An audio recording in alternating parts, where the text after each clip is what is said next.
In the rewrite tonight, James Madison versus the NSA. Yesterday, federal court judge Richard Leon wrote a decision finding that the National Security Agency's mass collection of phone records is an unconstitutional invasion of privacy. The judge was in effect rewriting a 1979 Supreme Court decision which held that it was not an invasion of privacy for the government to examine phone records maintained by telephone companies without a warrant. The 1979 ruling held that we had a reasonable expectation of privacy for the content of our telephone calls, but that we had no reasonable expectation of privacy when it came to the records of our phone calls that are maintained by telephone companies for billing purposes. Other federal judges have relied on that 1979 case, Smith versus Maryland, in finding the NSA data collection programs are indeed constitutional. Overruling the Smith case is the necessary linchpin of Judge Leon's decision, and he does it by asking and answering this question. When do present-day circumstances, the evolutions in the government's surveillance capabilities, citizens' phone habits, and the relationship between the NSA and telecom companies become so thoroughly unlike those considered by the Supreme Court 34 years ago that a precedent like Smith simply does not apply? The answer, unfortunately for the government, is now.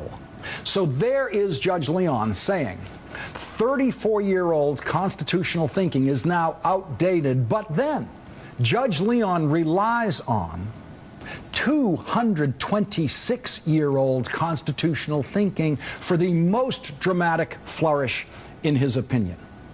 Indeed, Judge Leon writes, I have little doubt that the author of our Constitution, James Madison, who cautioned us to beware the abridgment of freedom of the people by gradual and silent encroachments by those in power, would be aghast.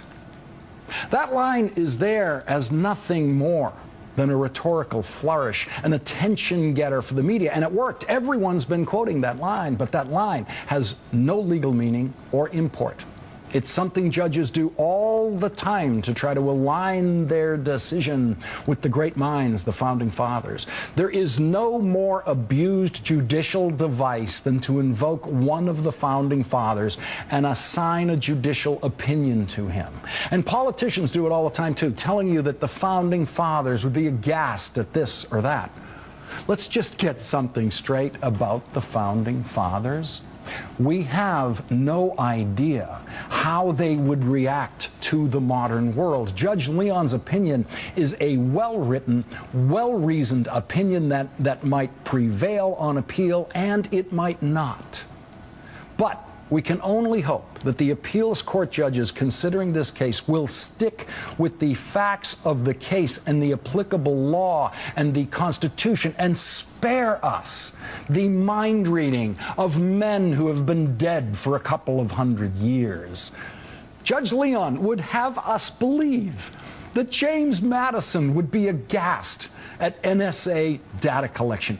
James Madison would be aghast at the existence of the telephone. He would be aghast at air travel, not to mention the internal combustion engine and birth control pills. We can only wish that James Madison had been more aghast at the outrages against the principles of the Constitution that he did nothing to correct. Things far more insidious and evil than anything the NSA could dream up. James Madison was president of the first country in the world to hold this truth to be self-evident, that all men are created equal. But James Madison was not aghast at slavery. James Madison was not aghast at denying women the right to vote. But that same James Madison would be aghast at NSA data collection.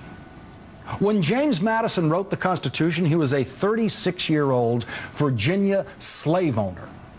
He seemed to be, at times, somewhat troubled by slavery, but that didn't prevent him from profiting from it. It also didn't prevent him from making sure that slaves would be counted in the census so that the Southern slave owners like him would be overrepresented in the House of Representatives because they were allowed to count their slaves in the census, even though the slaves had no rights of citizenship. It was Madison himself who made sure that slaves were counted in the Constitution as 3/5 of a human being.